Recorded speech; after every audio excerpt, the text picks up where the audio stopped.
left off on. I think we all know what a compulsion is, but in the psychiatric sense, it has a very specific definition.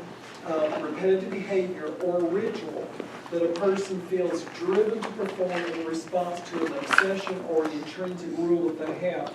The criteria for compulsion is it's unwanted, it's performed consciously, and it's performed ritualistically, and they don't want to do it, but they have to do it. And they can't escape the drive to do it. In there's some sense, if they don't do it, something bad will happen. So they have to keep doing it. But they're aware that they're doing that, and they are aware of the fear, but they cannot disconnect their behavior. The examples: washing hands excessively, cleaning, rechecking, locked doors. Every one of us actually has a certain compulsion. Even when you're taking a test, you have a routine. There's a thing you have to do. If you don't do it, it's not quite right. And so this is a much more extreme version of those ritualistic things we do before we undertake an event. So compulsion.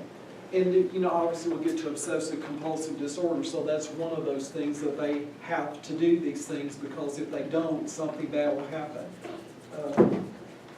Catatonia, abnormal movements. Several different versions of catatonia. We've all heard the word catatonic, and we always think about somebody just frozen, locked stiff. And that's certainly part of it. One, catalepsy is specific to when a person maintains the position they're placed in for up to several hours and then slowly resumes a normal position. I got a picture, I'm going to just show that one. That's catalepsy. You could put that person on the bed, move her legs like that, and then she would just stay like that. It would take a long time before she would come back to a normal position. Waxy flexibility is when the examiner meets a peculiar stiffness attempting to move a patient's limb as if bending soft wax. So it's not like they won't go, but it just goes more slowly. There's a thing in Parkinson's. Did y'all do this where it's called cogwheeling rigidity? Did y'all actually see that, or is there any kind of model that you had to do with it? That cogwheeling, I've done it with patients where you just pull their arm out and you can feel the muscles clink, clink, clink, clink, clink when it goes down. It's just the weirdest thing. Like me, I just move it. You can pull me around like this. This one is not that, but it's just like, it's just a little bit of resistance, kind of weird. It goes, it moves, it's not hard, but it's just not quick. So that's one. Posturing, a patient spontaneously assumes a bizarre posture for varying periods of time. Who knows what that posture could be? Here's a person doing some examination with catatonia. These people are from Scotland. I love their accents. Catatonia. Catatonia is a state of increased which is caused by voluntary activities and therefore distinguished from extrapyramidal side effects. In these clips you'll see a variety of forms of catatonia demonstrated by one player being examined by a psychiatrist. This clip shows force grasping, where a patient is unable to comply with instructions to resist a preferred handshake. Characteristically, the interviewer has difficulty getting his hand away. I just want to move your arms around a little bit. Is that okay? Okay. Okay, just leave go. Relax a second. What I'm going to do, I'm going to put my hand out, but I don't want you to shake it. Okay, here you go.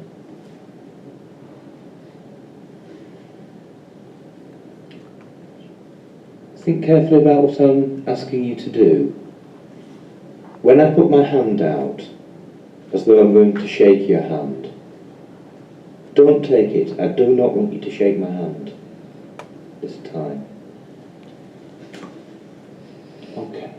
Okay, that's fine. Try and relax for a second. In this clip, waxy flexibility is demonstrated when a patient's limbs are placed in an unusual position, where they remain for a sustained period. I'm just going to move your arms gently.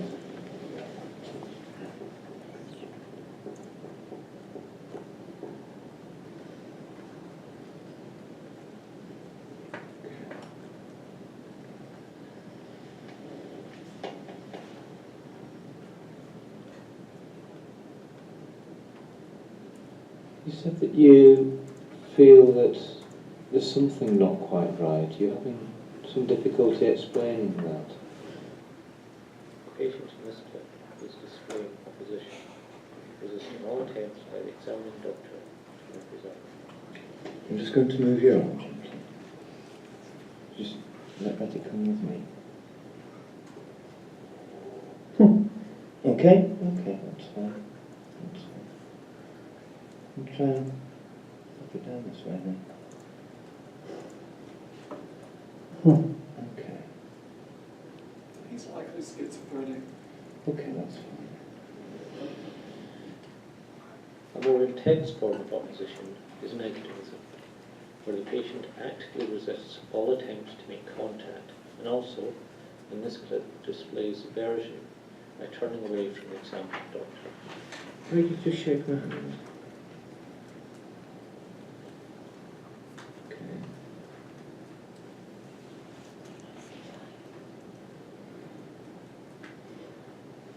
And shake my hand, Peter.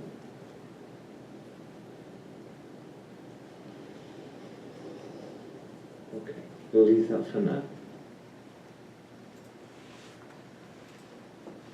So that gives you an idea about what that looks like. Okay.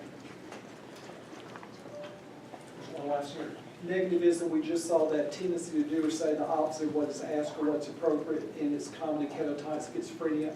Then automatic obedience. Patients do or say whatever is asked of them regardless of the consequences. And then a version of that is echopraxia. And praxia just means practice or do. So there's that piece, echo. So it's copying what you do. The patient mirrors the behavior by the examiner without being prompted to do so. It's almost like Groucho Marx in the mirror. You know, you've seen Lucy faking with Harpo Marx in the mirror, and they move together. But that's intentional. This is unintentional. This is an old clip.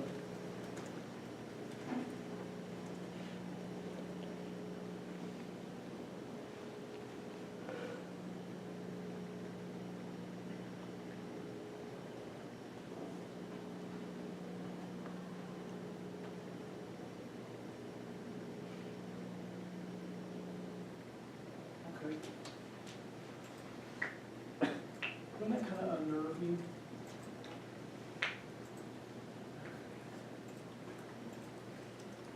Okay.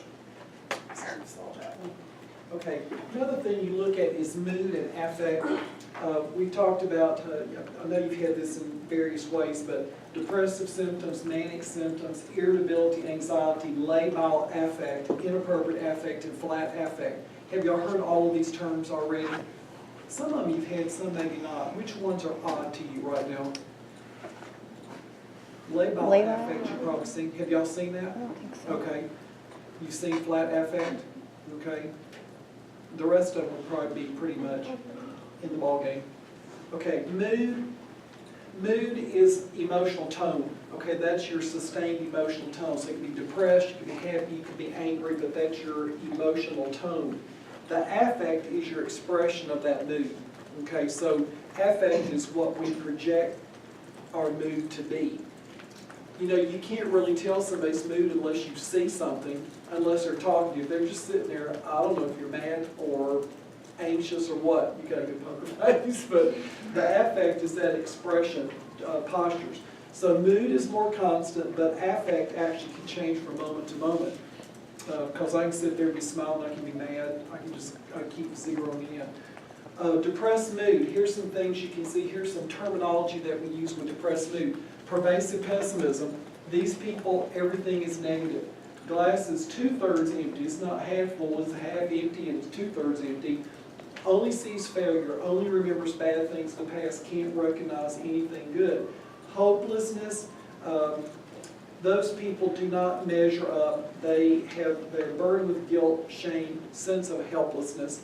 Anergia, tired, listless, and anhedonia, the inability to have interest in doing anything. So really, there's no ability to do that. So those are terms you'll see: hopelessness a lot, anergia, anhedonia, pervasive pessimism. Now in mania, you have euphoria. those people have energy, they are smiling, laughing, good cheer, everything is big and grand. They feel things are wonderful, beyond good. And they usually pretty much kind of create that mood in the room when they're in there. They're very positive, very optimistic. When I was telling you about the patient I had, I like the Manics because you can feel it. They're the type of people who actually draw you into what they're saying, and you can feel the energy coming with them. This one patient I told you, he had an MD and a lawyer's degree. He was a world-famous actor. He was a world-famous hairdresser. He was writing a novel, and everybody wanted to be around him. He's only like 24 years old, and I said, well, how did you do it? And he said, well, I went to school. And he just got kind of irritated when you even questioned that it would be possible, because he believed all of it. He had done all these things and wasn't just good at doing those things, was the world renowned, was the best, and was excited about it. And if you didn't know better, you could actually believe he was, because they're so very convincing about how they feel about themselves. Okay. But you can also have irritability as well as they can be very euphoric. They can also be very irritable, possibly even violent. They are dominating. Their personality in a room is dominating. If you're interviewing them, you will feel like they are taking over that space.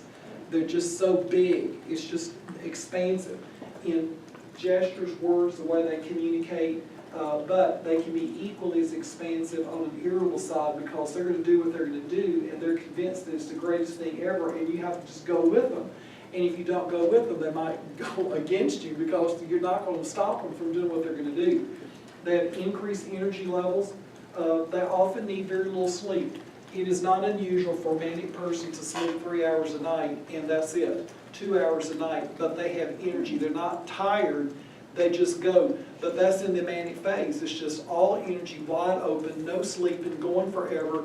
And the people, you know, in the institutions will tell you, well, the lights were on until like 5 a.m. Then he slept for about an hour or two, then got up and kept going. They just go and go and go. But then when they get done, it's just nothing. So they just run on high energy the whole time. And then hyperactivity, obviously. So irritability, increased energy level, hyperactivity. Another manic symptom is flight of ideas. Words and sentences are maintained, and the connection between the ideas is apparent, but they go from one topic to another so fast it will surprise you. Okay, I gave you one example in print. Watch this one. I think this is the one from it is. Read the captions. I love it because it's Arabian but cool. He goes from thing to thing to thing to thing.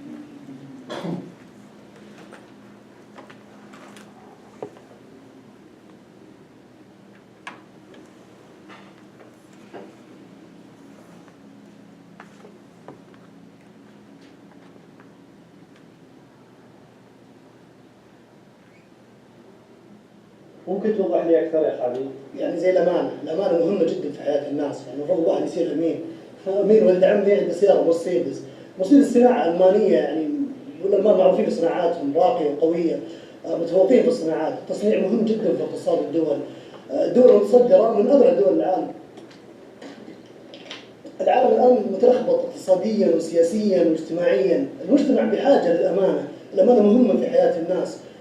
ناس زمان. الحين الناس يتقلب، الزمان يتقلب، يوم لك يوم عليك، يعني واليوم 24 ساعة تقريبا. ساعات موضة الحين، موضة أشكال وألوان الصراحة.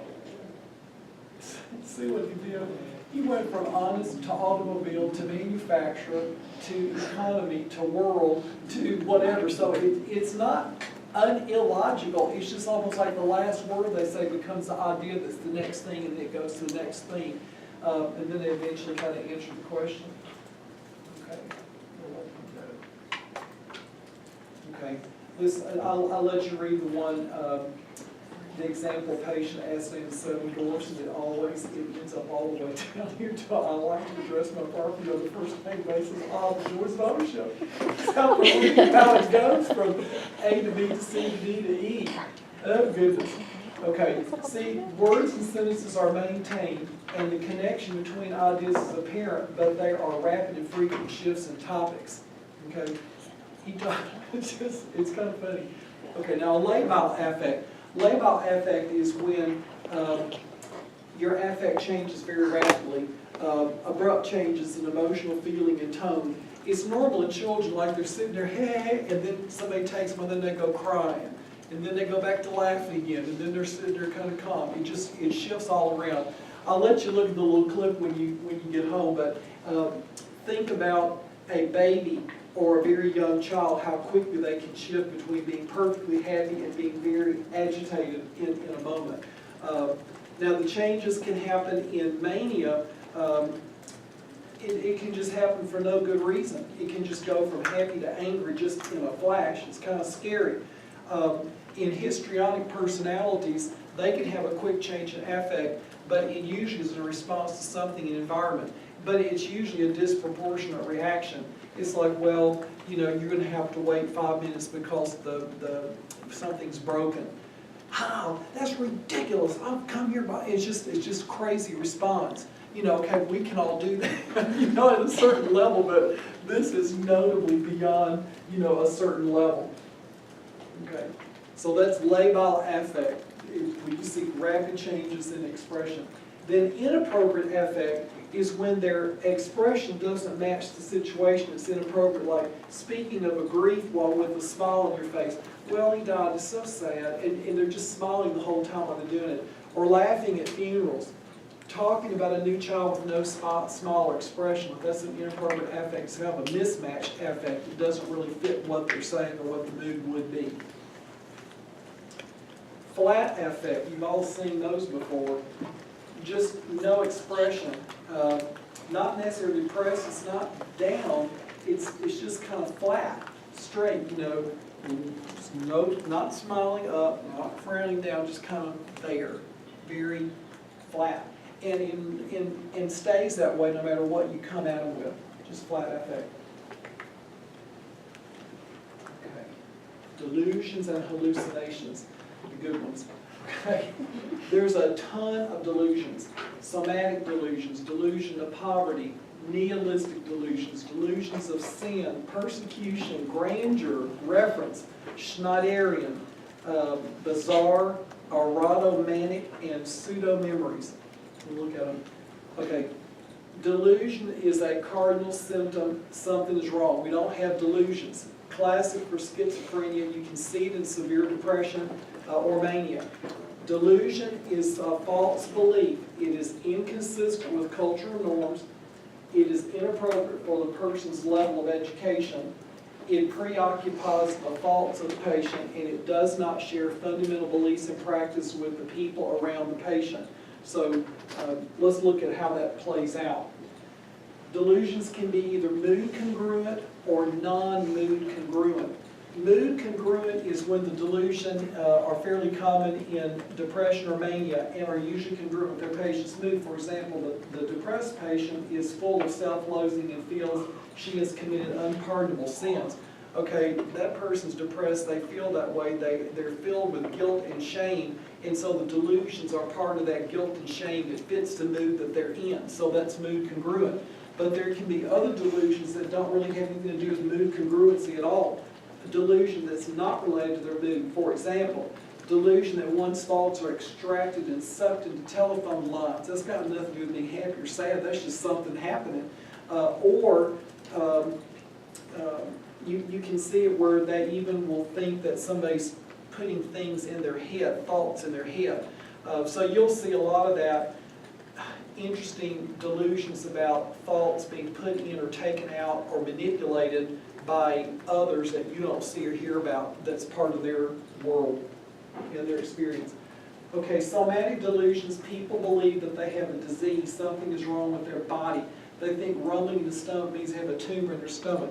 And this is more than hypochondriacal. Hypochondriacal is when you believe the worst about a symptom. You just, it can be this or the other, that you think it's going to be this, or you overplay. You have a rumbling in the stomach and you overplay that symptom. They actually think it is something else, that it really is that.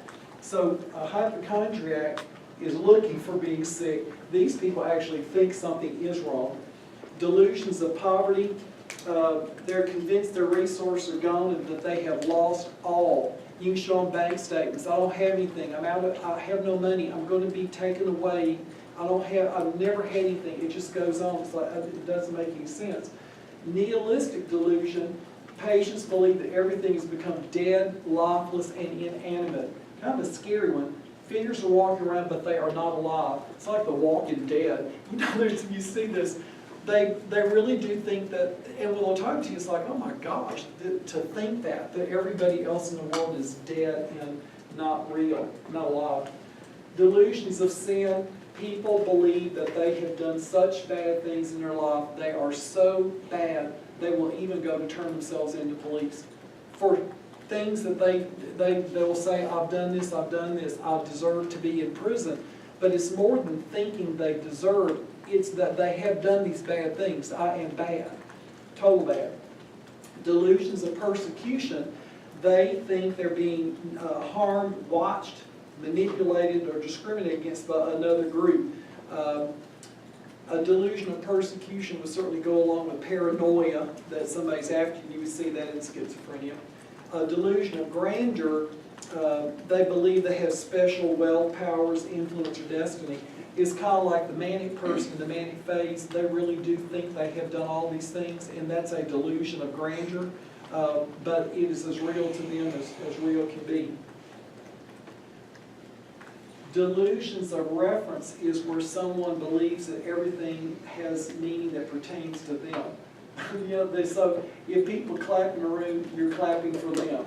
If anything happens, it's all about your presence, about yourself. Chance encounters people, it's all about what's going on for them. And then bizarre delusions, they're just crazy things that make no sense in reference to anything. It's just like, you know, there's a dragon in the corner of the room and they're not even necessarily going to get you, they're just sitting up there watching us. That's bizarre. Okay, erotomanic delusions is where you believe that someone else has fallen in love with them. They think somebody's in love with them.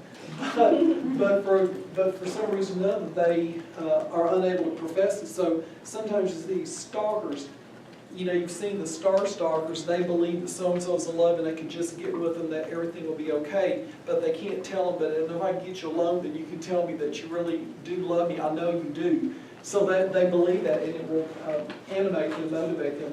And then pseudo-memories is just making up stuff that never occurred and couldn't have occurred, even in time or space. It's like that manic person told me they had a law degree and a medical degree at the age of 24, and I asked them, I was trying to be logical, and well, of course, I went through it. I was faster, I was smarter. Okay, all right, okay. It's like, you know, I can't do anything with that.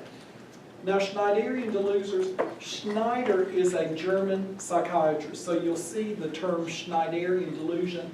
They're also called first-rank delusions because they are so classic, they indicate the diagnosis of schizophrenia. So a first-rank delusion is a Schneiderian delusion, and it would indicate schizophrenia most likely.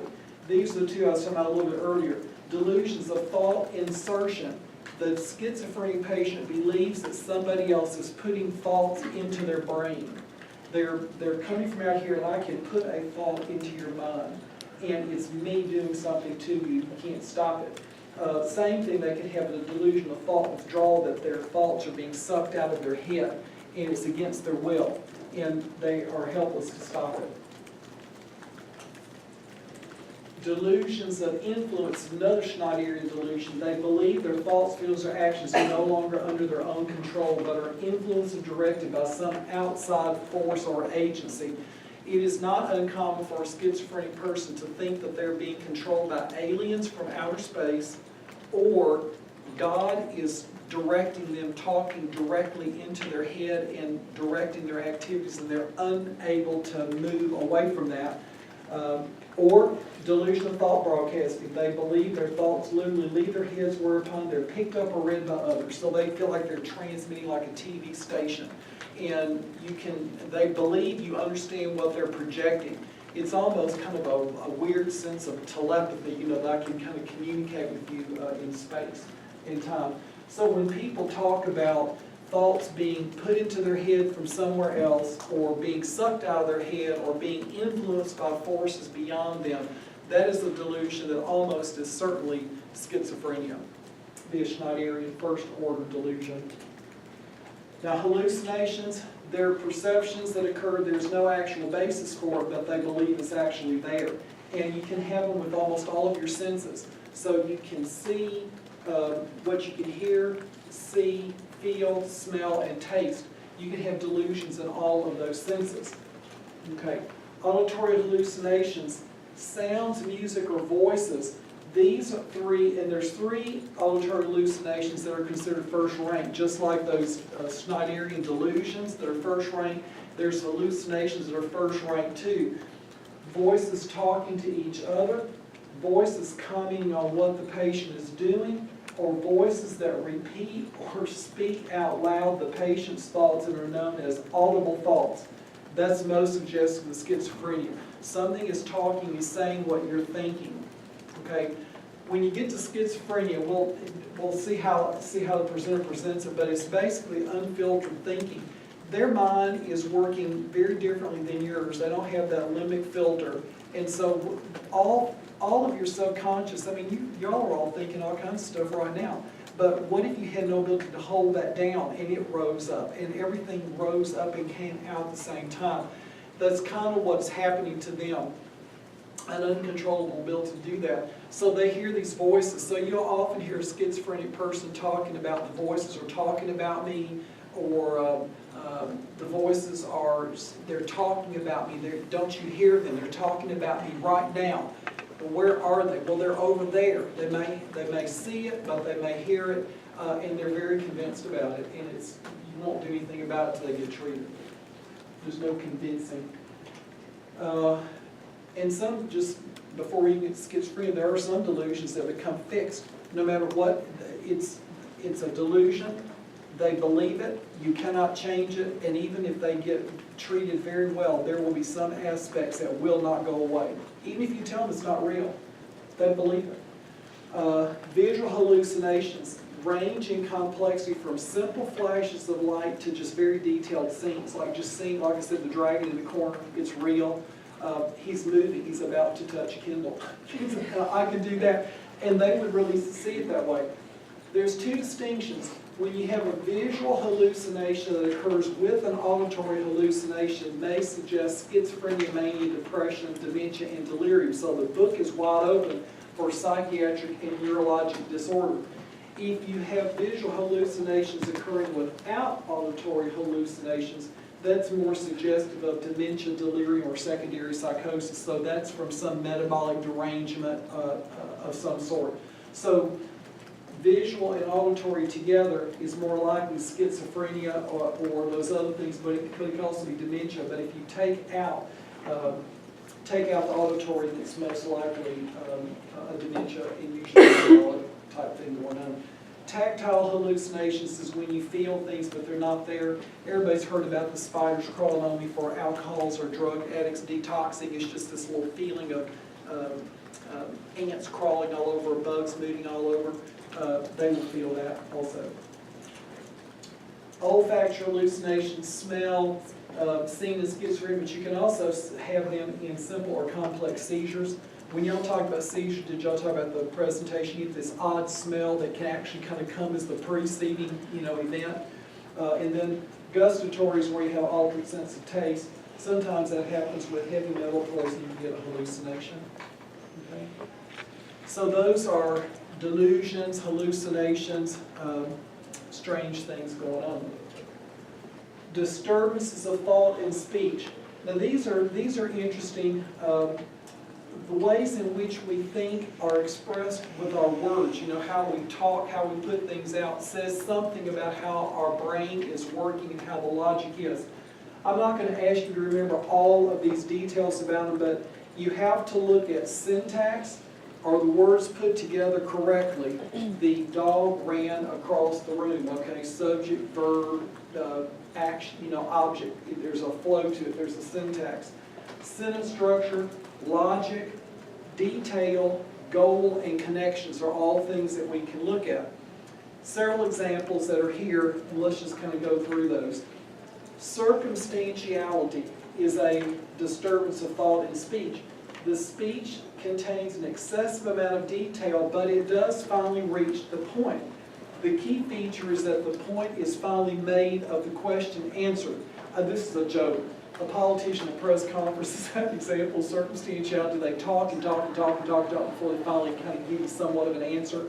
So circumstantiality is where people will talk, you ask me, are you going to walk over to Andrew? And I go, yes, I'm going to walk over to Andrew, and I'll start talking about all kinds of other things, does Andrew have a computer? Well, the room's nice, it's got a good temperature in here, I like the way you're dressed, and he's such a good student, he's done good things, and I really enjoy his personality, and he does have a computer. It's just all of this stuff. That's all kind of about it, but it eventually answers the question.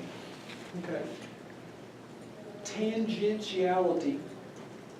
The link between ideas is tight, the sentence structure is maintained, the detail does not address the point or answer the question. So circumstantiality, a lot of talking that's kind of connected to the topic, but you do eventually answer the issue that's been asked. Tangentiality, you don't. Example, patient's response to the question, where did you buy your car? My car has 4 cylinders. It gives me good gas mileage in the city, but not much passing power on the highway. I live near a highway and have a garage for my car. I keep it inside even in the summer because strong sunlight makes the paint fade. Where did you buy your car? Okay, so it's kind of connected to the car thing, but it doesn't really answer the question. And they're not trying to not answer the question. I don't think they can process your information and hold it and then come out with the answer. Okay, here's one, flight of ideas. You see this in manics and you see this in schizophrenics too. Words and sentences are maintained. Connections between ideas are apparent. Rapid and frequent shifts in topics. Here's the patient's response to the command, name the 7 dwarfs. Happily, I don't think on such a small scale. Small things come in good packages. I cut myself opening my mail yesterday, it still stings. I got stung by a bee last summer, but it's only fair since I eat honey. I have breakfast every morning because it's the most important meal of the day. I like to eat 3 squares when I can, but not out of a can. Cans keep food around for years, but not if you take the label off. I bought a labeling machine, and now everything in my house has a proper name. I like to address my property on a first-name basis. Oh, the joys of ownership. Okay, that's just a lot of ideas. They're somewhat connected. Every sentence kind of leads you somewhere, then it goes to the next step. Okay. Loose associations.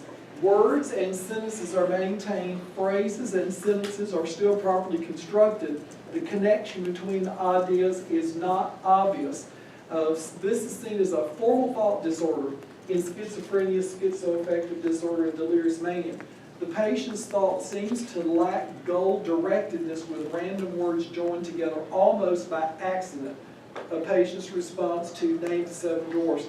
Happily, I don't think on such a small scale. I cut myself open my mail yesterday. I have breakfast every morning, can keep food around for years. I address my property personally. Looser associations, not quite as tangent. Flight of ideas tends to go from one word keys the next thought through. These are looser associations. Okay, it gets worse.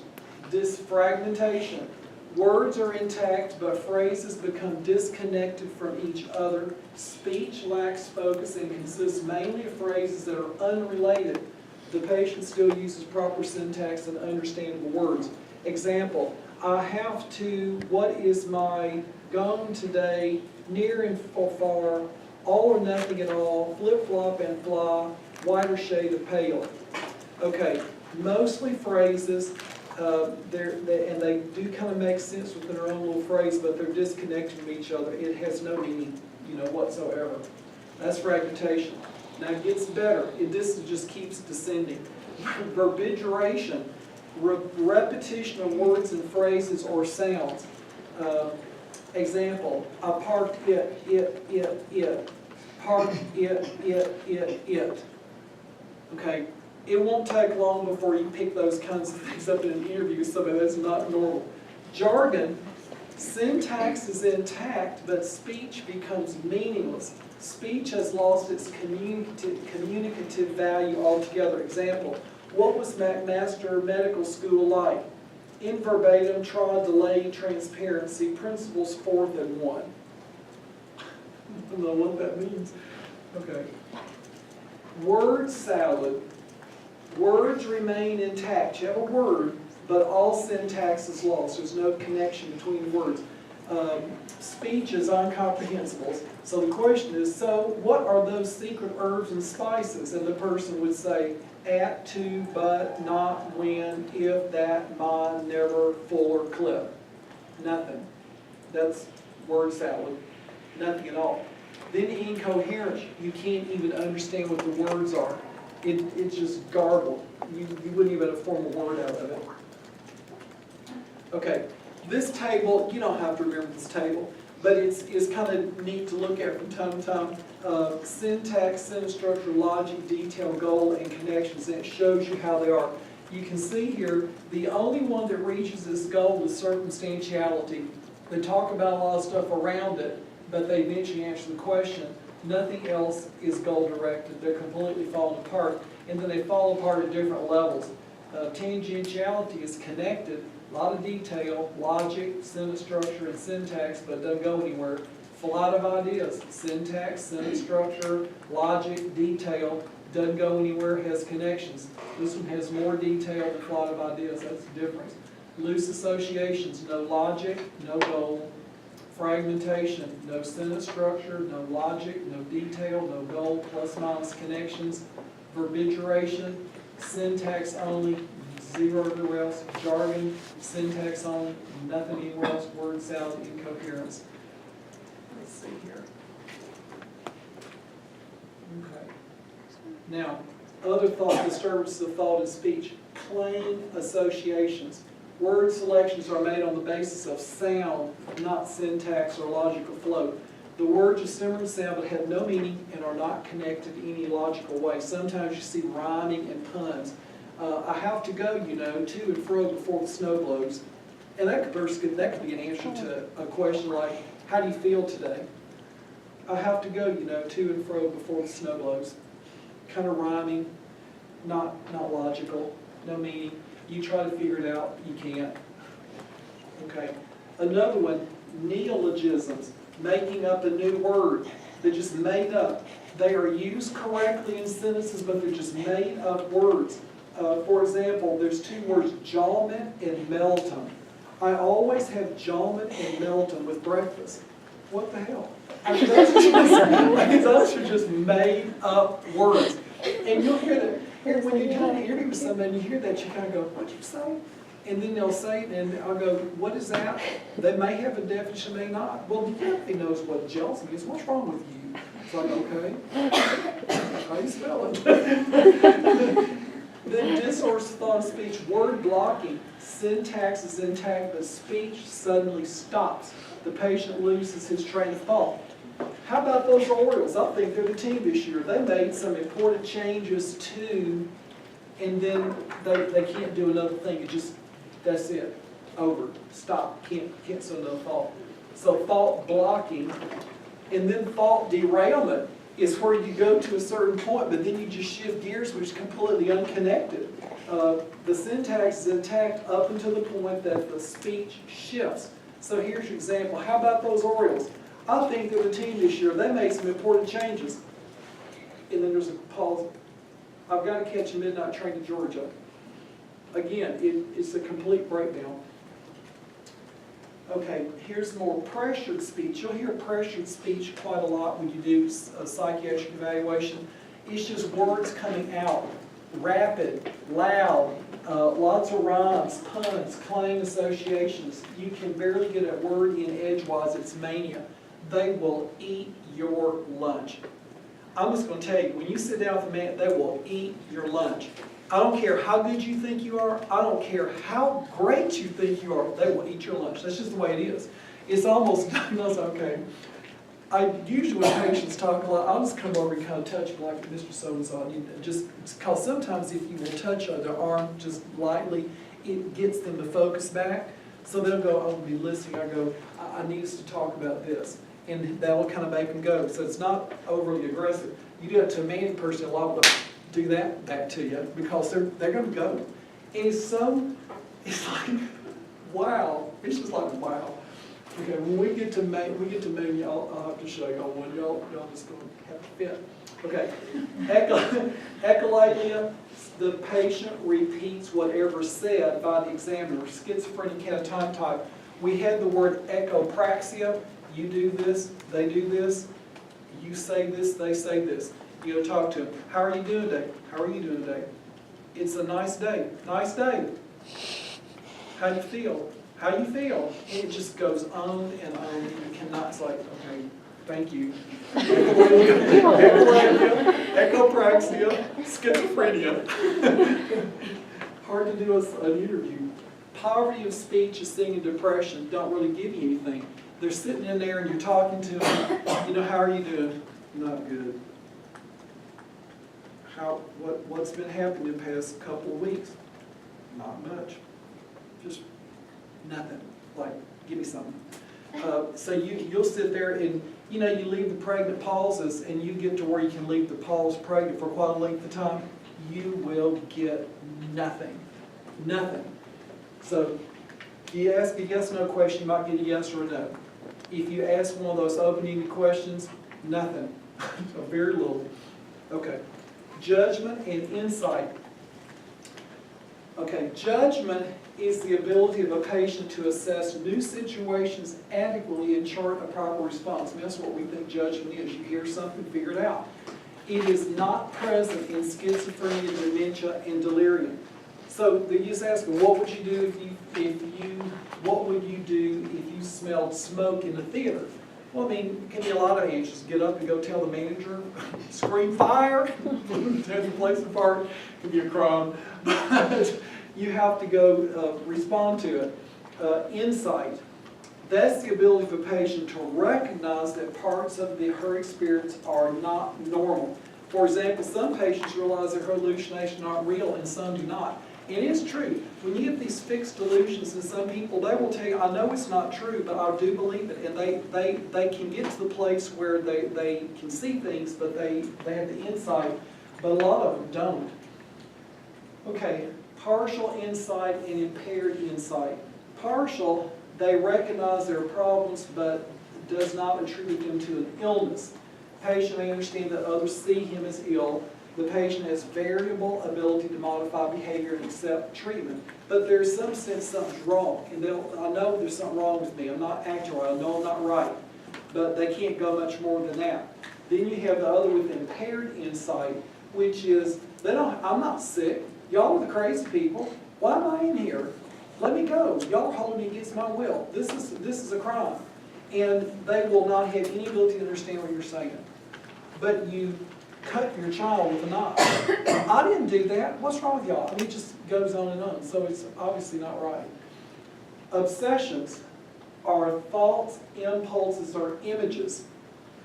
They're recurrent and persistent, and they're unwanted. Okay, so you put your obsession in there. That's an unwanted thing. An obsession, the compulsion is to do something, and the obsession is to think something. When you put obsession and compulsive together, then you have somebody who's thinking things they don't want to think and doing things they don't want to do, but they have to. Because if they don't, something bad can happen. What's the bad something can happen? I don't know, but it's bad. They're not going to hear you. They're not wanted. They're not simply an exaggerated degree of concern over a current problem. They're recognized as a product of the patient's own mind, uncontrolled by their will, recognized as absurd and irrational, resisted at least at some point and to some degree. So in those people with obsessive compulsive disorder, they know that it's not right and they wrestle with it, but they still have to go do something. They can't get a thought out of their mind. They can't get an action out of their practice.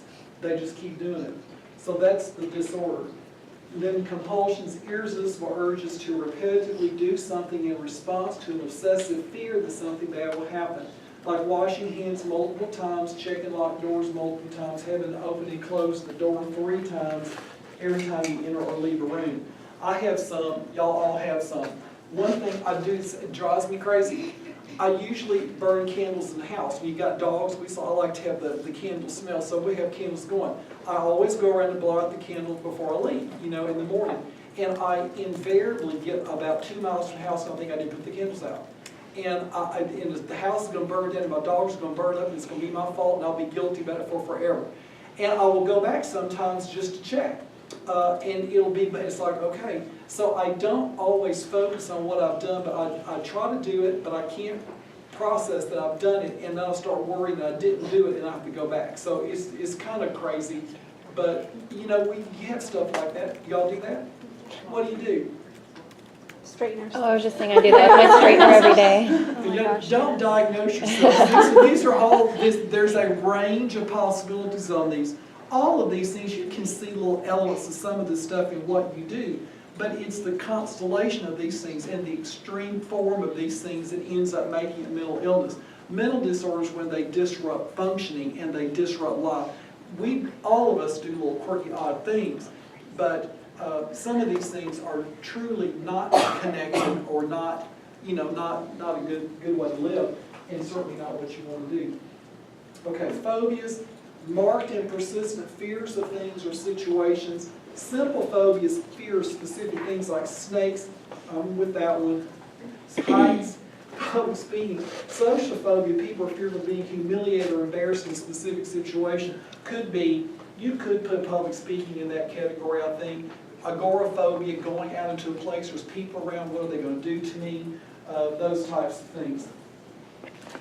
Okay, that's it. This is vocabulary. Okay, I'm sorry, there's just no way to get around it. There's lots of terms. Go back and look at them when you can, just so you can get the lingo down, because as we move into these various disorders, these terms are going to come back and we'll talk about how they show up and how that is part of that mental illness. So we've got another 10-minute break, so I'll roam around, breathe some air, and then we're going to start doing depression. But if you have any questions about these, let me know. Okay, and I'll be letting stay up here and I'll address them. So y'all need to move again, go get some of the sunlight before it's not there anymore. Go lay on the rocks, take the sun in. We're like lizards.